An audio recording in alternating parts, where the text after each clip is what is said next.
Good afternoon, Saitlanders. How are you? We hope that you're well. If you hear a little bit of noise in the background, I don't think very much, but please be patient with it. People are cleaning and working and what have you.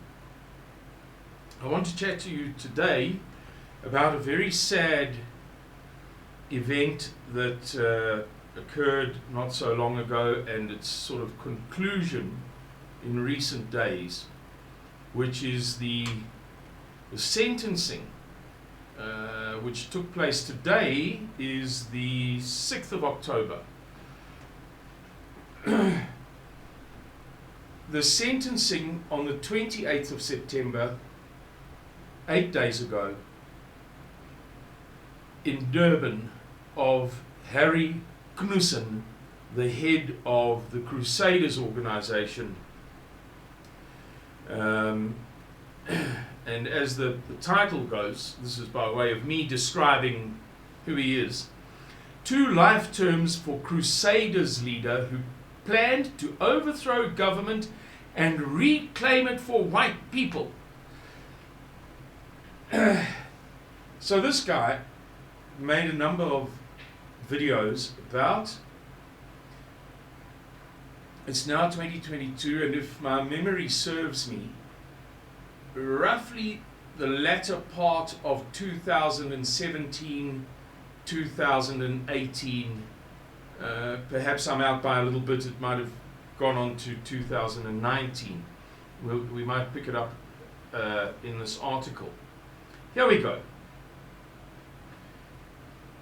During the period between December 2018 and November 2019, so I'm out by a year.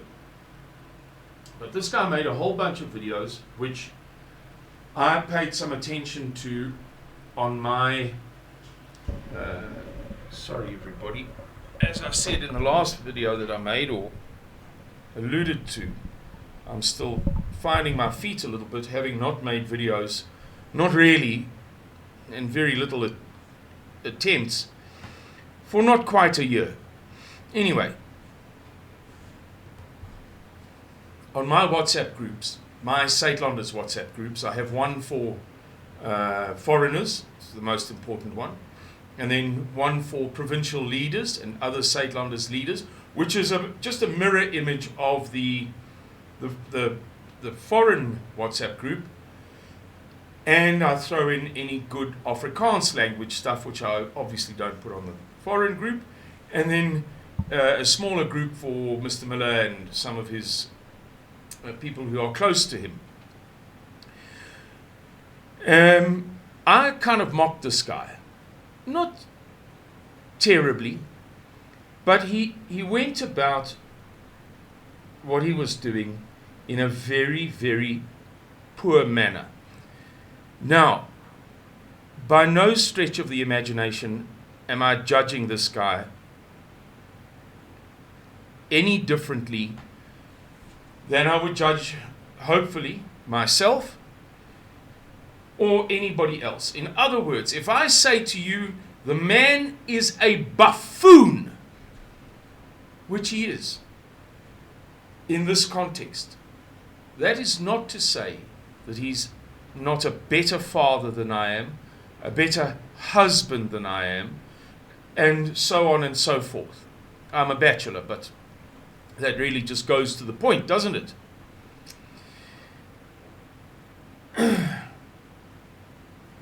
Years ago, in my profession, which was project management of what's known as special projects. So they're live events, but of a special sort. Opening ceremony of a World Cup, inauguration of a president, a BRICS conference. Not that I've ever actually myself project managed a BRICS conference, but that sort of thing. That's in a different category to weddings and birthdays and fashion shows and, run-of-the-mill banquets and so on. I used to say to people,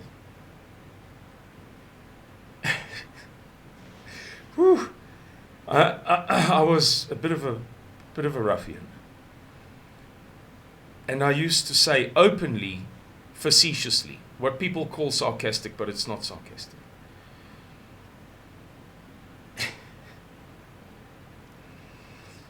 Some very ugly things about other people's work. And I would always say, I'm not saying that I'm perfect. I'm saying that that guy should not be doing that, just as I should not be doing heart transplants at Sandton Mediclinic. And it is one of the most important features of wisdom that a man can acquire, is to recognize his weaknesses and perhaps to work on them, but not to pretend that, you're an expert when perhaps you're incompetent. And when was it?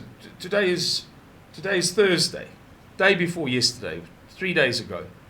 Mr. Miller and I held another one of our very long meetings. In fact, this by our standards was not long. We hold meetings that run to 10 hours. I think our longest ever was 13 hours or something. The two of us sitting, chatting about very serious topics and trying to develop healthy understandings of reality, not living in a dream world, which goes to this theme that we're discussing in this video. Not falling for the mistake of believing or thinking that because somebody is, let's say, Chinese, they're hardworking. Because they're a woman, that they're feminine. Because they're young, they're stupid. Or they're old, therefore they're doddery. Regarding politics in South Africa and overseas and everywhere. And I reminded him of something that I have told Mr. Miller previously. Of a book that I read about some guys who wanted to stage a coup, a revolution, a thing. And these guys may be the best human beings in the world. But dear me, were they stupid. I'm not perfect. But let's put it this way. Let's say we were talking about the 100 meters. And I was able to run the 100 meters in, I don't know what, 11 seconds in my dreams. That's not to say I'm the fastest 100-meter runner in the world. At some point, you have to draw a line of reasonableness. So I'm not masquerading as the world's fastest 100-meter sprinter. But I am saying I believe that I am entitled to condemn the bozo who wasted everybody's time by entering the 100-meter race and finishing in 36 seconds. A guy with emphysema, ptysis, high blood pressure, diabetes, never done a day's exercise in his life, been one of those kids, even at school 30, 40 years ago, and he was serious. In his mind, he was serious. Now, this is to do with a scientific concept called the Dunning-Kruger effect. I've spoken about it before, years ago. The Dunning-Kruger effect is very, very, very, very reliable. It's never unreliable. It's one of the most reliable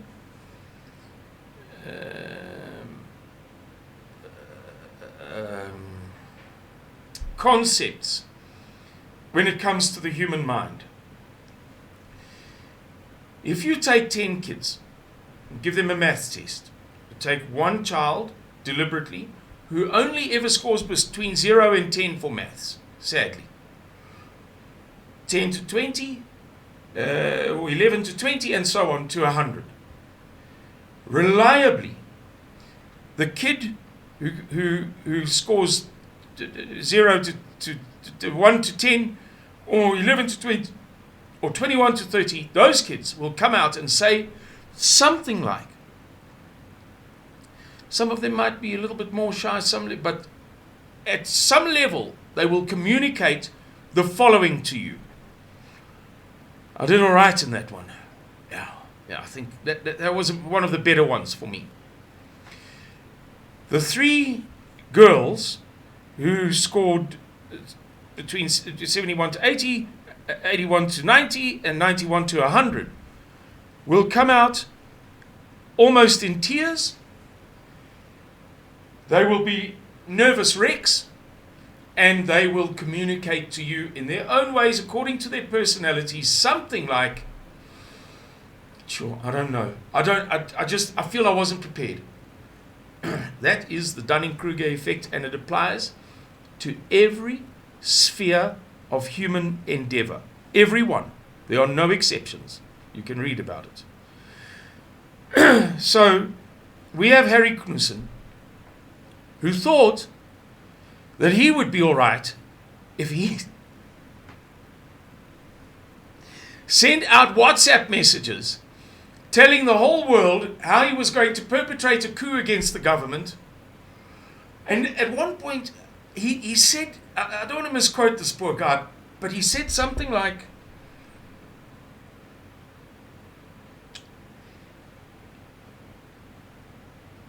if you gave me, in Afrikaans, if you gave me the Hoërskool Waterkloof of Hoërskool Affies first rugby team or second rugby, I think he might have said something like under 16 rugby team or second rugby team, I could do a better job of rectifying everything that's wrong with this country than he then alluded to. I don't remember who it was. I don't think it was Saitlanders, but he was pointing a finger at somebody as being, useless. Whereas he, Harry Knudsen, at the age of 59 or whatever, not a strapping man, with apparently not terribly many supporters, was going to fix all of this. And now, I tell you, I'm sorry to say this, but it's true and it's important. Everything, this entire video is working its way to a point, right at the end. A number of Saitlanders contacted me in the spirit of optimism. In other words, hey, Sai, have you seen this video? Gee, this guy sounds like he knows what he's doing. Oh, maybe he's going to fix it.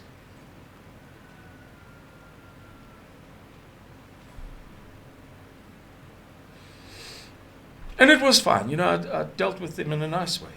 And as I've stressed so many times, those people may be better fathers, wives, children, workers, Christians. I can't think of the right word, but how they live their lives in terms of smoking, drinking, whatever. I'm not doing that thing that so many people impute,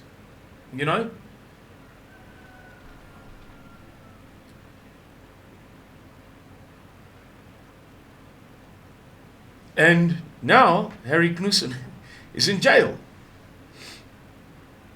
2 life terms with an additional 21 years.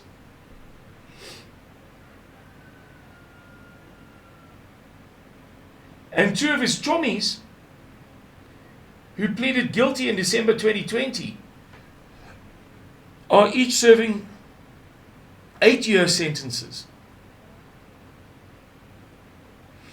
This guy in this field, I'm not talking about marriage, fatherhood, employment, Christian life, or general social and communal lifestyle.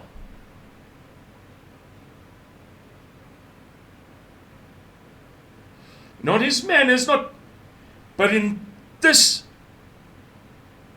the man was, and I'm perfectly positive, still is, and always will be, an idiot, just as I am hopeless and clueless with certain things. I'm renowned for it.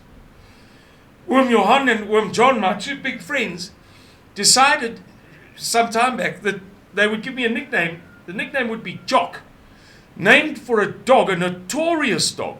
It belonged to one of them, who just destroyed everything. And we eventually had to put the dog down under very, very sad circumstances. But it destroyed everything. Other dogs, chickens, lambs, goat, you name it. And why do they say that? Because I'm clumsy. I'm clumsy and I'm thoughtless. So don't put me in charge of the calligraphy, you know, the script. Maybe writing a certificate. You want it in gold script, calligraphic script. You know, that ink in the fountain pen that's got gold in it, or silver.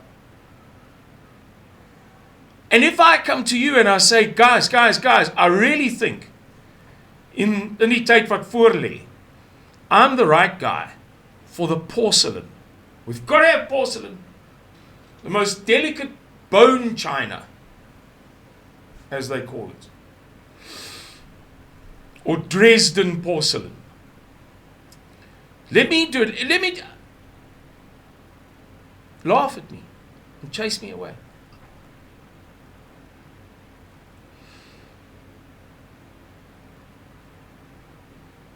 And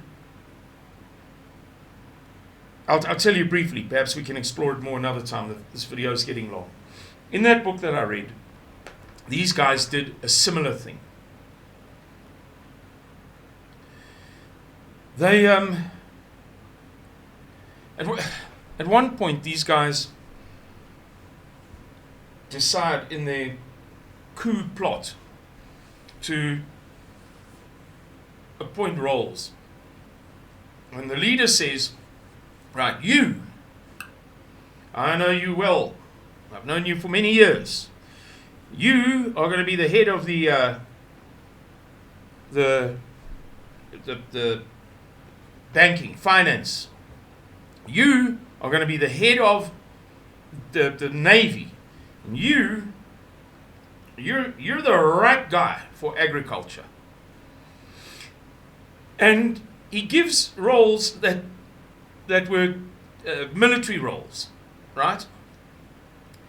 And this all happens in the evening, and much later in the night, the guys are sitting around, and they happen to stumble across the topic of army service, and it goes something like this. One guy says to another guy, "You look young to you weren't in the army, huh?" And this guy says, "No, I was in the army. I was in dog unit." And he's just been appointed head of the Navy for this coup plot. And so it goes on. The head of the special... I'm making this up now, but it was along these lines. Really it was. If you ever read the book, I'm not going to... I don't want to say any more than I have to make the point that will come shortly. The real point of this video. So I'm not going to tell you what the book is. But if you ever read it, you would know that I'm not exaggerating. If I say to you it was something like, the head of the special forces was a guy in a roll stool. And so it went on. It was just unbelievable. Later, these guys get caught by the authorities in their country. And almost the last thing that they do is somebody says, "Don't you know that we can be tracked by our cell phones?" And they will say, "Oh, you're joking." We said, "No, nobody told us." This is how amateurish these guys were. But it gets worse. They took it to a next level. They were committed and determined as far as stupidity was concerned. They were not going to allow anybody to accuse them of brains.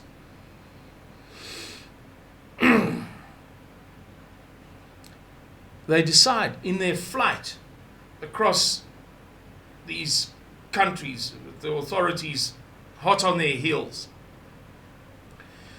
And what they'll do is, the one guy says something like, gee man, now that we've turned our cell phones off, my wife must be worried.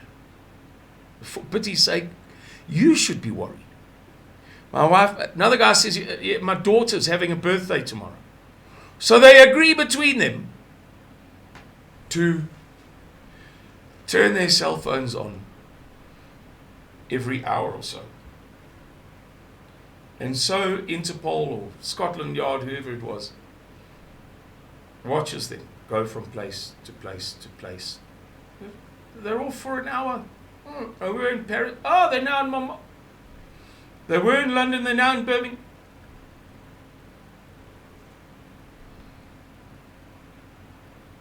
And they'd be on their phones for 10, 20 minutes, maybe 5, but more than enough time for the authorities to kind of not even lock in on them, but to put a net around them if they so wanted to. But they just let these guys go on and on and on and on until they were in the ideal location.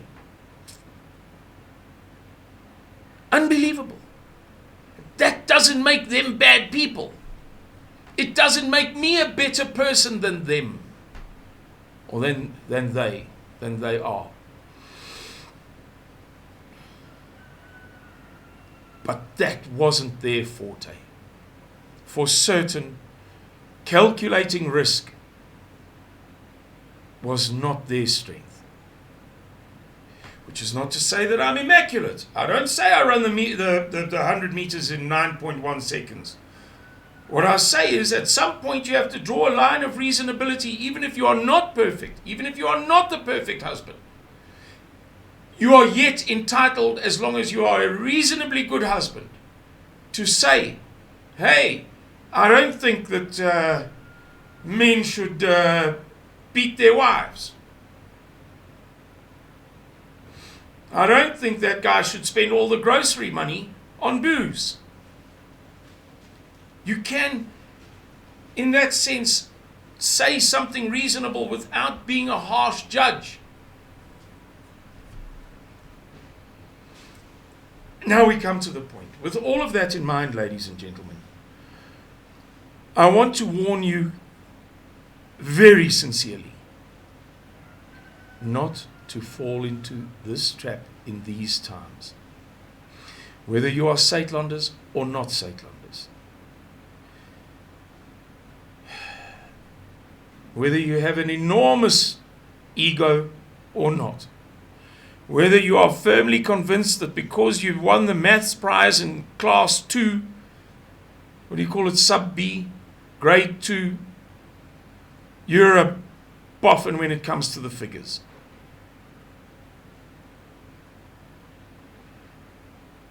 We have already entered a phase in the history of the world that may be the most difficult for 1,500 years. One day I'll do a video on a certain time period. For those of you who are familiar with it, 535 AD, the volcano, once believed to be Krakatoa, now possibly believed to be a volcano in Iceland, right? So from 536 AD onwards.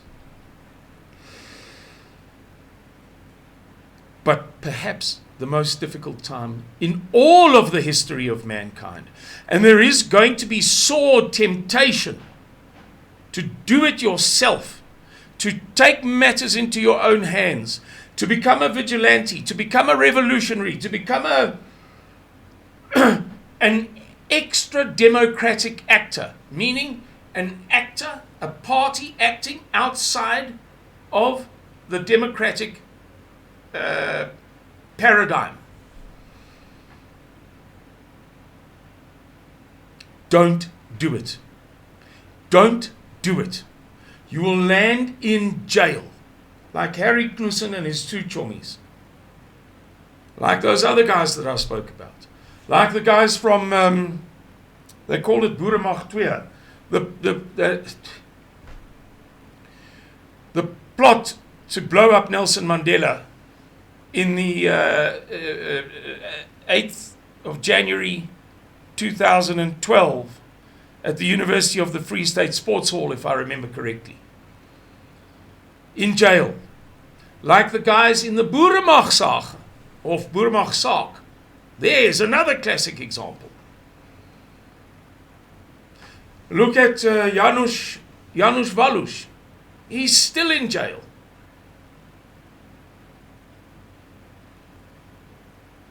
And between the whole lot of them, the other story that I told you about the book, these oaks, everybody that I've mentioned in the last couple of breaths, achieved what? Achieved what? The one person who may be able to claim that they achieved something is Janusz Valour, because although he was set up, completely set up, he can legitimately claim to have removed an actor who was hell-bent on a proper bloody revolution in South Africa. Chris Hani is recorded as having said at the 1988 or 89 ANC conference in Lusaka, over my dead body will there not be a revolution in South Africa. In other words, you, the rest of the ANC, those of you who believe that there's another way of doing this through negotiations and everything's going to be okay, I am hell-bent on a proper Russian-style, Cambodian-style, bloody revolution in South Africa.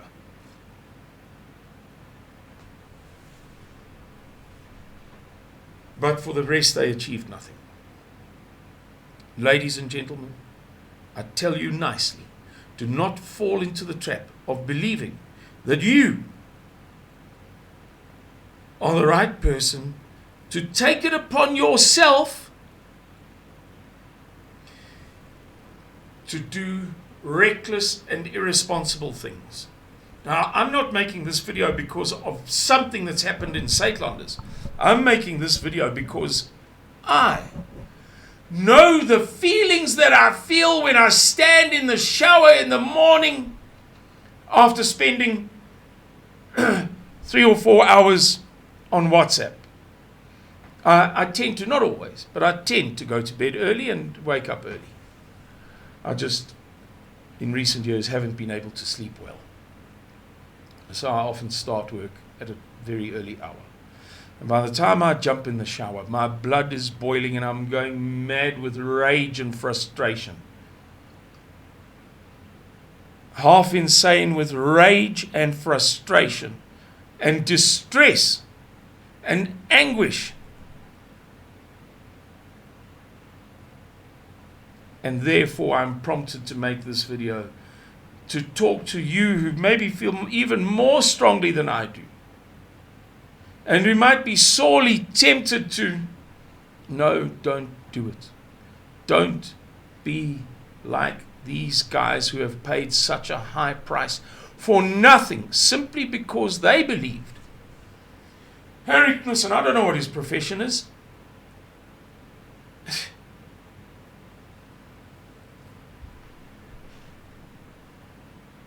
But I'm positive that he did not deserve the 2 titles that he gave himself, Commander-in-Chief and General. I'm absolutely positive that if he received 1,000 years of training, 1,000 years, he would still lack what it takes to be that thing. The X factor that each of us has to have, or not have, to either to succeed or fail in everything that we do. It is very seldom that somebody does something well without possessing an intrinsic, inherent ability for it. Anyway, guys, that's enough of a lecture and a sermon and what have you. I hope that it has been helpful to just one single person. And I apologize. I know that it's very strongly worded. I know that many people will come away from this video feeling quite defensive about the way that I've rammed this down people's throats. But it is a matter of utmost seriousness. And delivering this the cool, calm, and collected way would not have, in my experience, in my opinion, as somebody who has done some speaking in their life, would not have had the desired effect of forcing people to be conscious of the message. Whether they're standing in the kitchen, whether they're drinking coffee, if they're listening with one ear, 2 ears, whether they're watching with their eyes too or not, that the message be ineluctable. That is to say, unavoidable. Anyway, enough by me now. Thank you, everybody. I wish you nothing but the blessing of our Lord in the times that lie ahead of us, which are greatly difficult times indeed. Goodbye, and God bless you. Thank you.